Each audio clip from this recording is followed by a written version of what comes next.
Ceci est la seconde partie de cette note intitulée « Sans contaminer Mediator ». Si vous n'avez pas écouté la première partie, diffusée plus avant sur cette chaîne, je vous y invite tout de go. Si vous l'avez suivi, voici la suite. C'est le Café Crayon.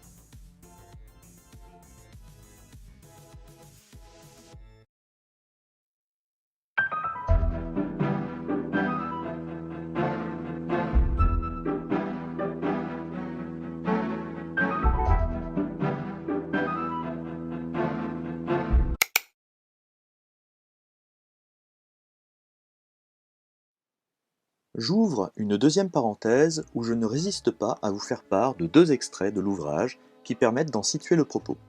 Le premier extrait est une application sans scrupule de l'éternelle technique de la page 100. Je cite. La circulaire du 20 juin 1983 n'est pas appliquée dans près de 80% des CTS. La seconde circulaire de janvier 1985 est diffusée alors que s'engage la bataille des tests et, malgré les injonctions, elle n'est pas davantage respectée. La non-application de la circulaire tient à la nature des questions et à la crainte de perdre des donneurs. Finalement, cette situation s'explique par l'autonomie des centres, le déni collectif du sida et l'absence de tout management public dans notre système de santé.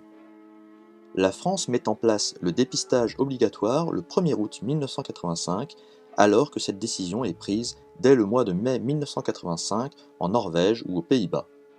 Ce qui surprend est moins le décalage de quelques mois, bien qu'il soit dramatique du point de vue des contaminations, que le fait que la France, qui a participé à la découverte du virus du sida et qui se trouvait en bonne position pour mettre au point les tests, ait autant traîné. L'Institut Pasteur n'a pas été convaincu tout de suite de l'intérêt de la commercialisation du test et les pouvoirs publics ont paru peu mobilisés. Il n'y a pas non plus de consensus sur l'intérêt du dépistage obligatoire. Si le Premier ministre est persuadé de sa nécessité pour protéger la santé publique, M. Hervé, secrétaire d'État à la Santé, pense plutôt que ce dépistage aura des effets marginaux. Le retard s'explique aussi par la crainte de la concurrence entre Diagnostics Pasteur et Abbott, et par les questions de financement. À propos du chauffage des produits, la concertation entre les établissements est tardive. Le rappel des produits dangereux ne s'est fait que très localement, comme à Lille, et le plus souvent, les médecins de la transfusion sont rendus aveugles par le don bénévole qu'ils se refusent à juger aussi peu sûr que le don rémunéré. Seuls les premiers dépistages, dont les résultats sont rendus publics dans les premières semaines de janvier 1985, les font réagir. La décision de la double distribution des produits chauffés et non chauffés, voulue par le CNTS, n'a pas non plus suscité beaucoup d'émoi. Cette position est imposée, elle n'est pas négociable du point de vue des responsables du CNTS. Ces derniers répugnent à envisager publiquement la solution de l'importation de produits chauffés, dont il faut dire qu'elle n'était pas facilement acceptable sur un plan politique. En outre, la production de facteur 8 est dispersée entre différents centres.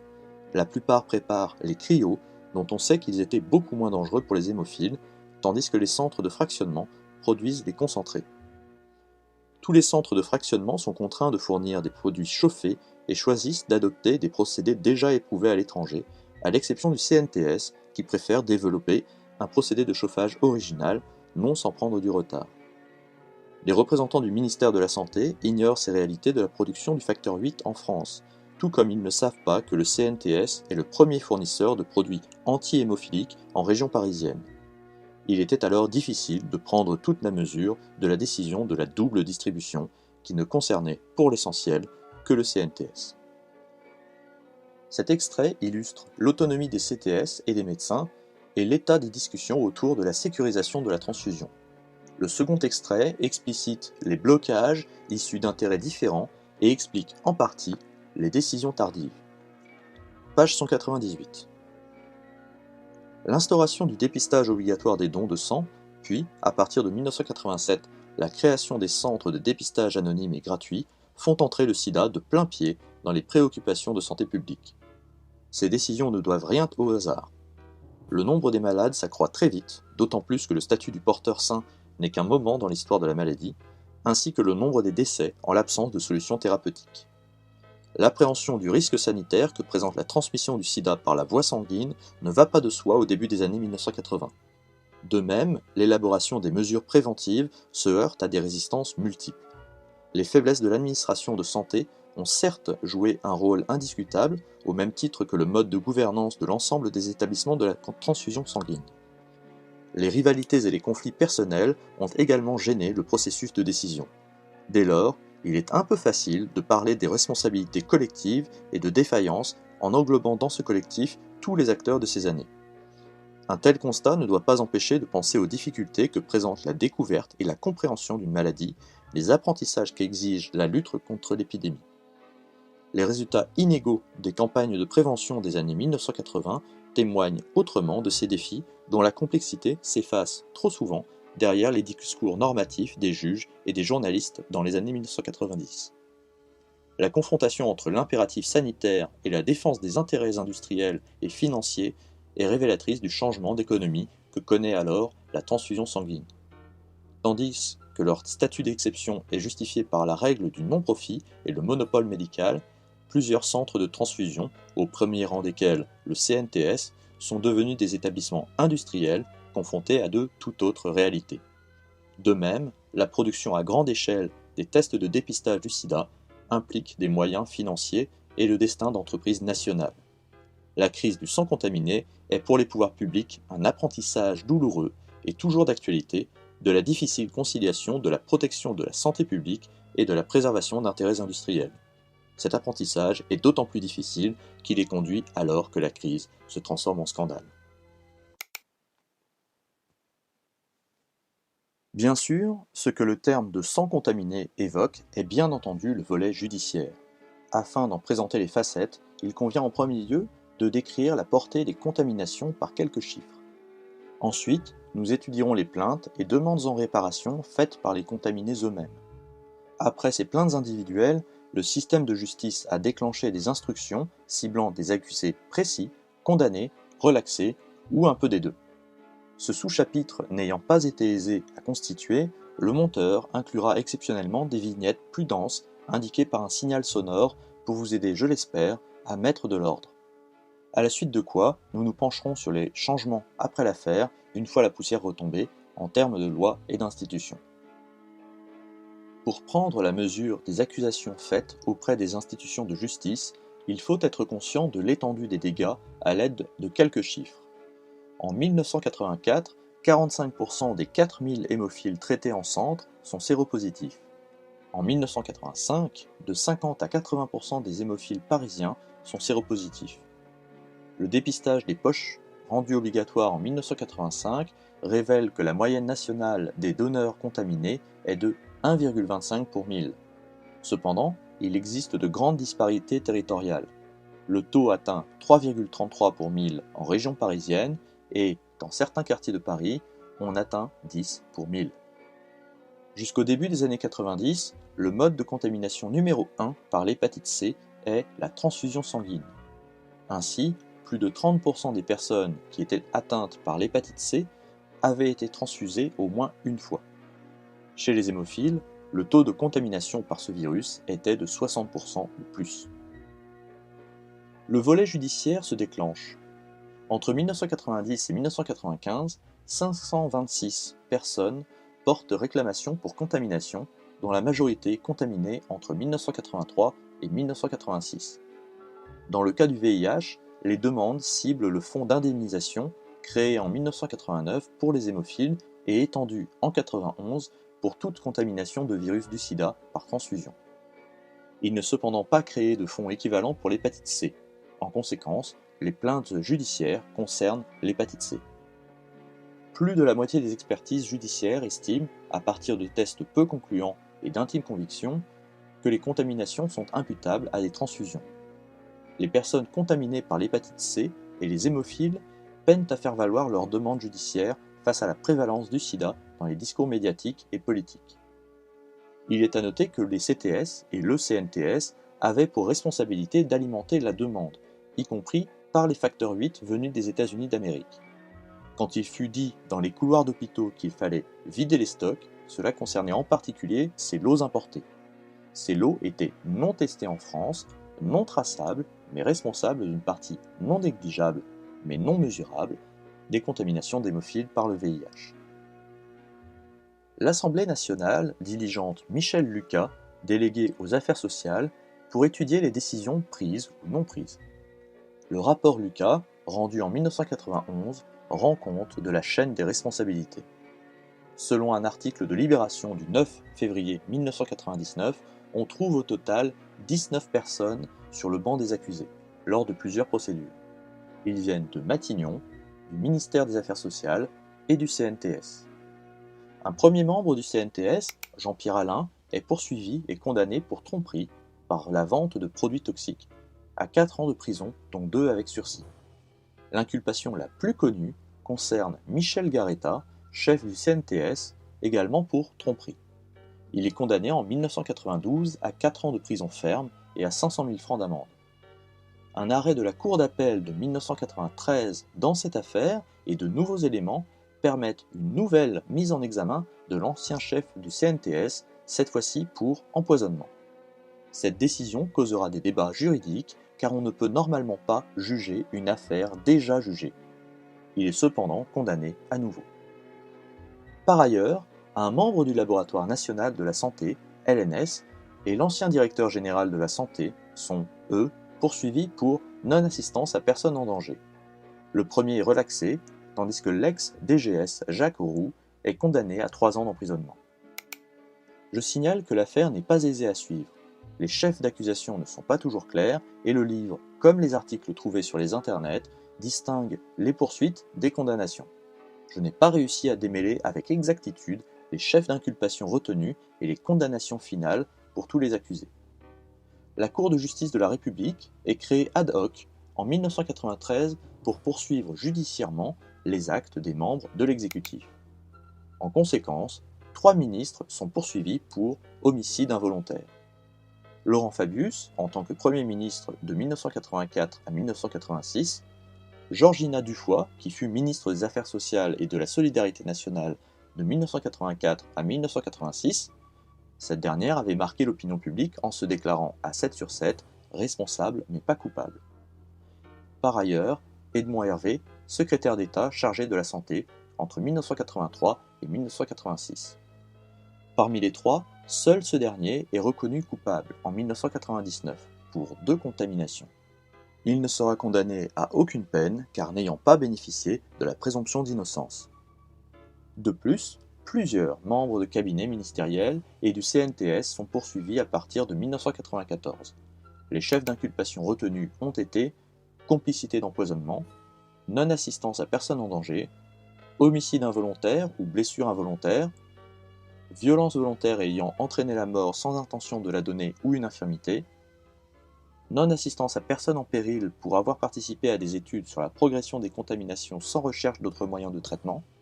Par ailleurs, une plainte contre Claude Évin, ministre entre 1988 et 1991, est déposée pour ne pas avoir dépisté les transfusés pré-1985.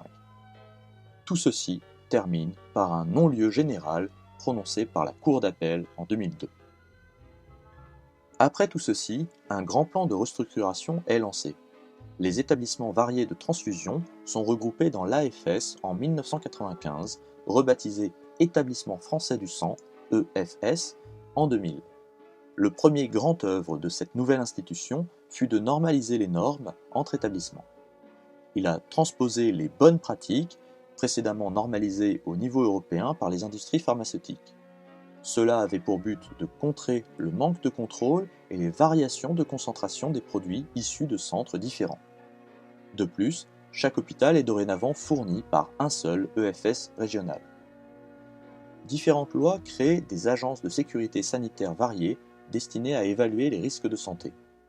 La loi du 4 mars 2002 crée un fonds d'indemnisation générale des accidents médicaux, l'ONIAM, qui accueille et regroupe toutes les demandes d'indemnisation. Par ailleurs, la loi de 2002 procède à une inversion de la charge de la preuve.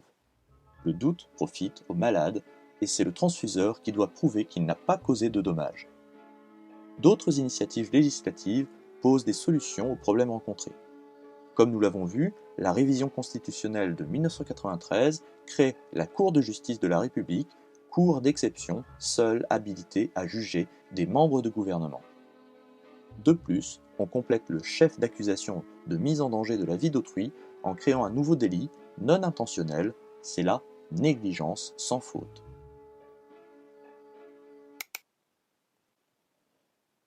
Une troisième parenthèse où je ne résiste pas à vous parler du don du sang. Le don du sang, comment ça marche? Le plus important est de savoir qu'il n'est pas nécessaire de prendre rendez-vous. Entre l'entretien, le don et le temps de collation, le don prend moins de 45 minutes de l'entrée à la sortie. À l'accueil, on vous donne un questionnaire et une bouteille d'eau. Une fois le questionnaire rempli, vient le moment de l'entretien pré-don avec un médecin charmant qui vous prend votre tension. L'acte de don lui-même prend donc 8 à 10 minutes. À l'issue de tout cela, on vous offre la collation. Pain, beurre doux pour les colonies, confitures variées, crème chocolat, crème vanille, pommes, bananes, viennoiserie, soda, thé, café, infusion, vous avez le choix. Et on vous fera même un mot à montrer au patron pour dire pourquoi vous êtes arrivé en retard. Chaque don doit être espacé de 2 mois avec un maximum de 6 dons par an pour les dames et 4 dons pour les messieurs. Notez que ce n'est pas une prise de sang, inutile de venir l'estomac vide où on vous collera en pré-collation. Le don de plaquettes se fait sur rendez-vous. Entre l'entrée et la sortie, il se passe moins de 2 heures. Le don lui-même dure 60 minutes. Prévoyez un Picsou Magazine. Le don de plaquettes a un cool time de 4 semaines pour un total de 12 dons par an, sans distinction entre hommes et femmes. Le don de plasma, sur rendez-vous également, prend 1h30 au total et peut se faire très régulièrement, un don toutes les 2 semaines. Bonne nouvelle, le plasma aussi est unisexe.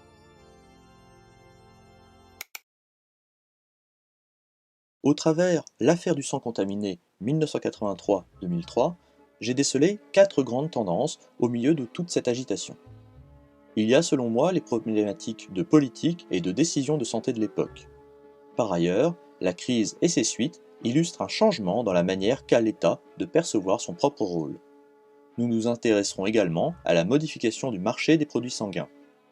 Dans la 4e et dernière partie, nous poserons la question de l'invasion de la technique au sens que lui donnait Michel Henry. L'auteur note que la santé publique était une notion un peu désuète à l'époque.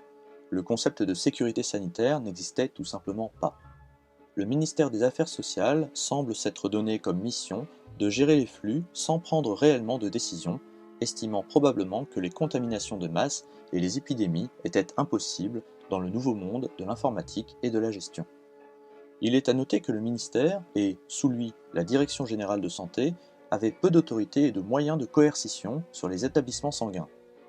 La captation et la production étaient autonomisées car le ministère ne contrôlait pas les produits, sans doute par économie. On a affaire à ce que Marcel Gauchet qualifierait d'impuissance fabriquée. Les querelles d'intérêts et d'ego ont émaillé la crise. La nébuleuse des institutions de transfusion, des associations et de groupes de travail a rendu difficile la compréhension par le corps politique des rapports entre les acteurs. L'incompréhension fut renforcée par les difficultés de transmission vers le bas et vers le haut des informations, sans compter les versions multiples des circulaires et rapports, caviardés par ceux-là même qui avaient demandé le document. Toute crise décisionnaire repose sur un tabouret à 3 pieds, chacun étant pire que son voisin. Impuissance, ignorance et malveillance.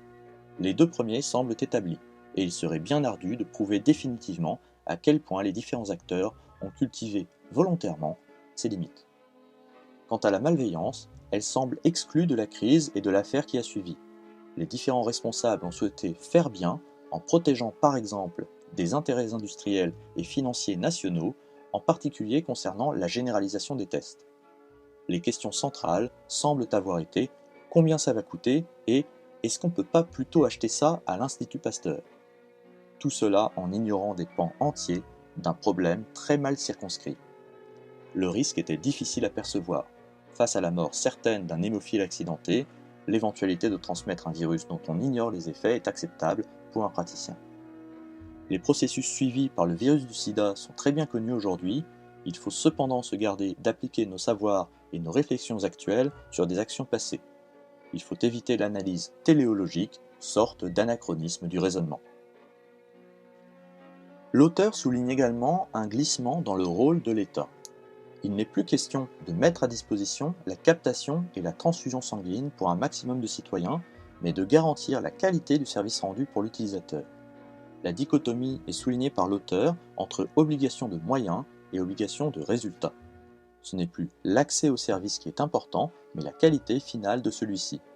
L'État devient contrôleur en milieu et fin de cycle. Pour citer l'auteur, page 248, « Ainsi s'est opéré un déplacement majeur de l'objet des politiques de santé à l'époque contemporaine. Au lendemain de la guerre, l'État-providence a construit son action autour du principe de la solidarité. La contribution de chacun au financement de la protection sociale offrait en retour un accès aux soins pour tous. L'État sanitaire des années 1990 s'efforce d'offrir à chacun la sécurité des soins auxquels il aspire, mais au prix d'un renchérissement du coût de ces soins et d'un accès devenu souvent plus restrictif. » Cela peut être illustré par la commodification des soins aux hémophiles, plus confortables et plus disponibles. Ainsi, ces derniers se sont autonomisés et ont été de mieux en mieux informés. C'est d'ailleurs l'une des critiques valables de la mécanique du don. L'économie du don et contre-don n'est tenable que tant qu'une incertitude subsiste concernant les choses échangées. Quand l'un des acteurs mesure avec exactitude la valeur de l'échange, la fonction s'écroule et l'échange est bloqué. Le cas des hémophiles n'est qu'un exemple. Cependant, dans un monde où tout est indexé et labellisé, l'économie sociale du don ne peut que s'effacer, phagocytée par le monde de la marchandise. L'après-crise sera dominée par une normalisation des échanges concernant les produits sanguins. Jusque-là, le statut de ceux-ci était laissé dans le flou, ce qui laissait toute latitude pour les centres de mettre en circulation des produits aux concentrations et aux taux de remboursement variés. Ces irrégularités expliquent une gestion cavalière des finances de la transfusion, mettant le couteau sous la gorge des administrateurs bien décidés à prendre le tournant de l'industrialisation des produits sanguins pour améliorer l'autonomie française en limitant les importations. C'est aussi cette pression qui avait causé indirectement les problèmes des années 83-85. En 1965, une première directive européenne suggérait de conférer aux produits sanguins le statut de médicament. Elle ne fut pas mise en place du fait de la résistance de nombreux pays qui souhaitaient protéger le statut du don bénévole. À la fin des années 70, le directeur général de la santé Pierre Charbonneau échoue à normaliser les produits issus des établissements sanguins. Il réussit malgré tout, en 1980, à imposer à ceux-ci d'enregistrer les procédures et les caractéristiques des produits transformés. Les produits blancs français, à l'époque, sont très chers par rapport à l'international. Les importations servent de variable d'ajustement. Ils causent ou révèlent, c'est difficile à déterminer, les déséquilibres du marché français. Ceci d'autant plus que, malgré leur prix moins élevé, ils sont cédés au prix français, ce qui coûte très cher.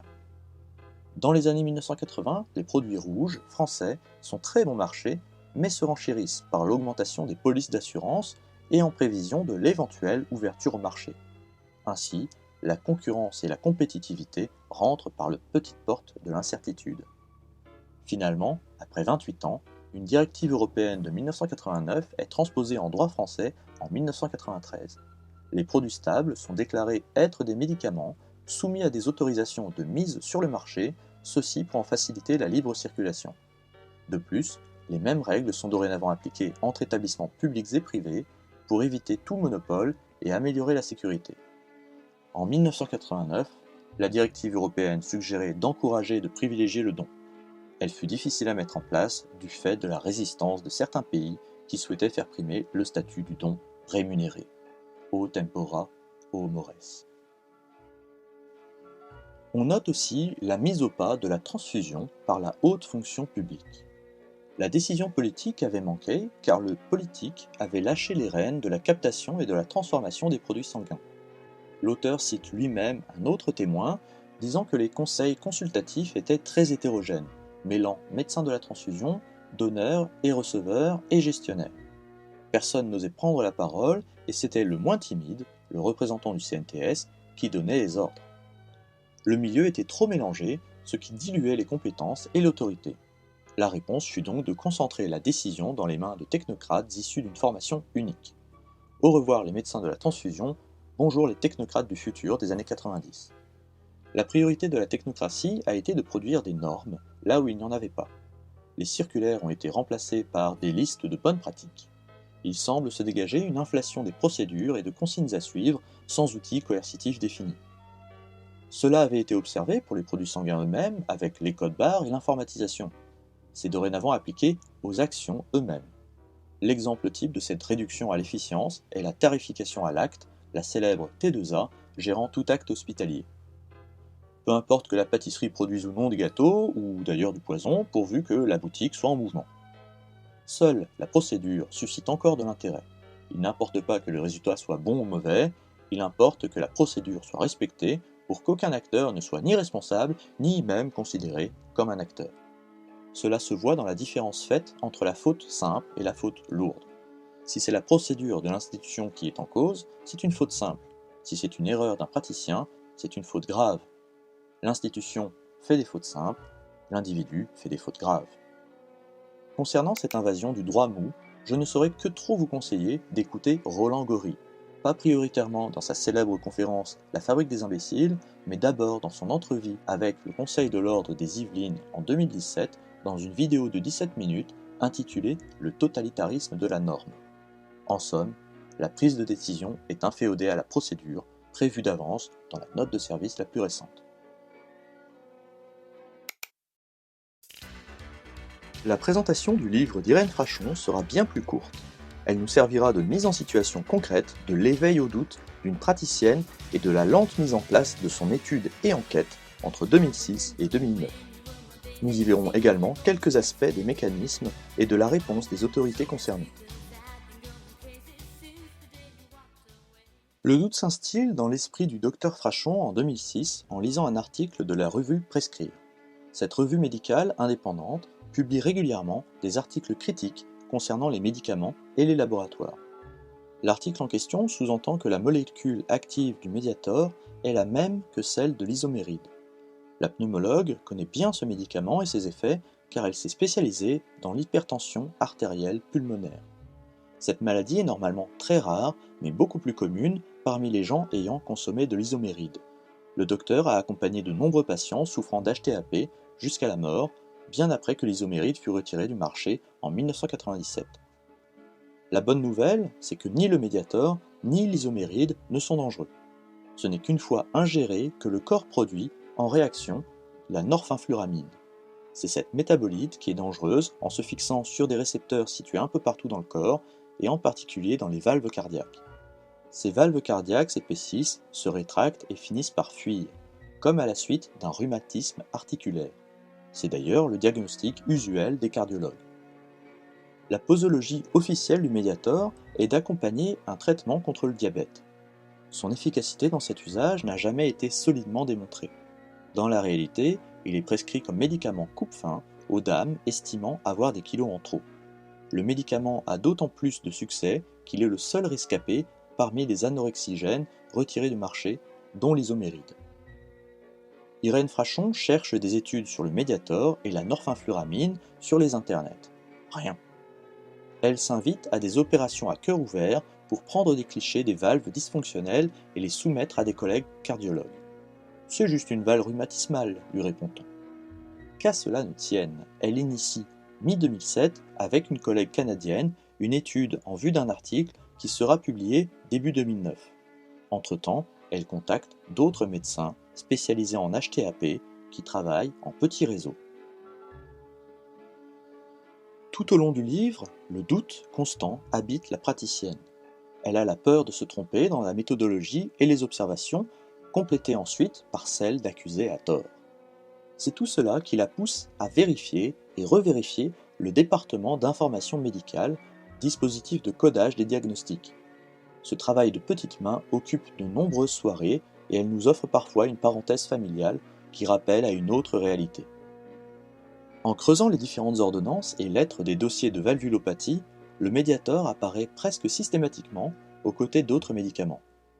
Comme pour toute thèse, il faut prévoir ce qui pourrait la désamorcer. Elle invite un médecin à étudier les différents médicaments et leurs associations. Dans tous les dossiers repérés, rien n'explique les problèmes de valve, et il ne reste, comme suspect habituel, le Mediator. Article fini. Elle l'envoie à tout le petit réseau français de l'HTAP, adjoint un questionnaire d'observation à remplir. Pour créer le questionnaire, elle demande les services de Gérald Simonot. C'est, à mon sens, et plus que toute autre chose, le véritable tournant du livre. Le gars lui répond « Votre idée ne me convainc pas. Les valvulopathies ne s'expliquent pas ainsi.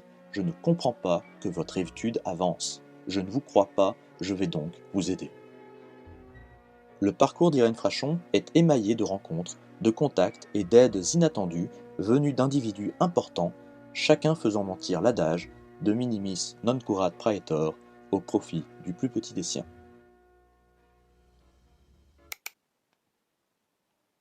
Avant de poursuivre sur ce livre, je m'autorise une ultime parenthèse où je ne résiste pas à la lecture d'un extrait du livre, page 88, qui donne une idée de l'ambiance du bras de fer avec l'AFSAPS, mais aussi de l'importance des adjuvants du docteur Frachon dans sa quête. Je cite, page 88.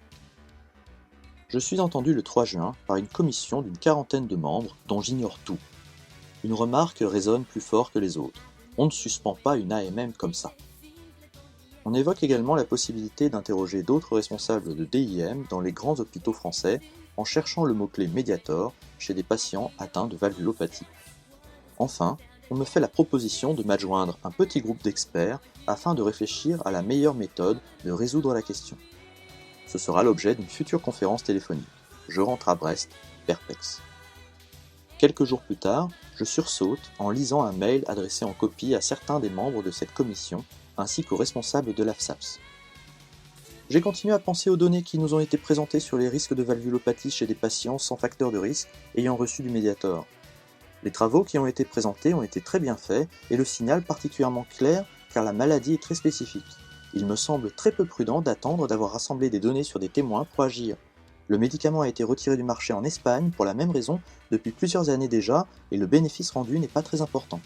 Si nous étions aux États-Unis, le risque de procès serait très élevé. Pour étayer mon raisonnement, j'aurais besoin... N'hésitez pas à m'appeler si mon texte n'est pas clair. C'est signé Catherine Hill, et c'est très clair. Je réponds aussitôt d'un « je me sens moins seul d'un coup ». Quelques minutes plus tard, j'entends sur mon portable une voix claire et décidée, assez haut perché. Madame Hill. Je suis impressionné par le ton parfaitement décomplexé de sa remarque. Vous ne craignez pas qu'on vous reproche de tels propos ? Pas du tout. Je fais partie du conseil scientifique de l'Institut de veille sanitaire et maintenant également de l'AFSAPS. Je suppose que l'on ne me fait pas venir pour me taire. J'apprends plus tard que Catherine Hill dirige le département d'épidémiologie et de biostatistique de l'Institut Gustave-Roussy et mène depuis longtemps d'importantes études sur les facteurs de risque des cancers, rayonnements, ondes et autres dangers contemporains. Elle enseigne également, à la fac, les principes de méthodologie dans la recherche clinique. C'est ainsi que Grégoire et d'autres de mes jeunes collègues ont été ses élèves. Aussi respectée que redoutée pour la franchise de son propos, elle me propose sans embâche son aide et ses conseils, proposition que j'accepte avec reconnaissance. Les questionnaires reviennent, les mails s'empilent, les coups de téléphone s'enchaînent, les cas remontent aux autorités et à l'Institut de veille sanitaire. L'AFSAPS est sollicitée. Aujourd'hui nommée Agence nationale de sécurité du médicament, c'est elle qui délivre et retire les autorisations de mise sur le marché. Malgré ses propres lenteurs, elle aligne quasi poliment les exigences d'études, de mise en forme des protocoles, de mails d'information, etc. Les commissions s'enchaînent à Saint-Denis à partir de juin 2009 sous forme d'interrogatoire. La dame de l'Institut de veille sanitaire, qui avait donné le coup de pied salutaire dans la machine, la met en contact avec un homme de la Caisse nationale d'assurance maladie, surnommé le Père Noël. Celui-ci a accès à un fichier bien plus complet que le DIM et son codage sommaire. Le diagnostic tombe. En croisant les mots-clés Mediator et valvulopathie, on voit que le traitement multiplie le risque de problème dans les 12 mois par 2 ou 3. Au minimum 150 personnes par an. En novembre 2009, un mois après cette enquête finale du CNAM, l'AFSAPS suspend l'autorisation de mise sur le marché du Mediator. Pour comprendre la suite de cet acte presque final du livre, je ne saurais que trop vous conseiller la vidéo d'1 heure et 36 minutes de 2018, Dialogues avec Irène Frachon. Elle y insiste notamment sur la manie des services juridiques de Servier à jouer la montre pour faire traîner le procès. L'attitude du laboratoire Servier tout au long du livre est également édifiante. Ce dernier est célèbre pour ses représentants et son marketing agressif. Cas d'école, en 2007, la commission d'AMM demande d'actualiser la notice du Mediator en retirant ses capacités à combattre le gras en l'absence d'efficacité prouvée. De plus, il est demandé de bien faire apparaître son statut de simple adjuvant du diabète, c'est-à-dire un sous-traitement. Car, En 2002, le laboratoire avait édité une notice sous-entendu que c'était LE traitement majeur du diabète. Cette modification donne au laboratoire l'occasion d'un coup de pub avec une notice flashy estampillée Nouveau, où les indications réellement médicales sont à examiner à la loupe, figurativement et littéralement, pour y déceler les changements. D'un point de vue scientifique, le laboratoire utilise les études épidémiologiques et les études sur ses propres produits comme moyen de jouer la montre. C'est en réalité cela qui explique la dureté et la froideur de la FSAPS. Ces décisions concernant la commercialisation des médicaments peuvent être contrecarrées et déjouées avec aise au moindre doute. C'est pour cela que le docteur est obligé de lever les filets avec patience et détermination. L'étude doit être béton, la méthodologie parfaitement structurée et les données étudiées avec soin. En écho avec le sang contaminé, notons que, dans la transcription de la directive européenne de 1989 en 1993 concernant les produits sanguins, quand le don est rémunéré, l'AMM n'est délivré que si le dossier prouve que le produit est meilleur que les produits préexistants. Une logique qui n'est pas sans poser quelques problèmes, tant il est vrai que les laboratoires peinent à démontrer de manière fiable les innovations et améliorations sur leurs produits, confèrent les affaires du Mediator et du Levothyrox.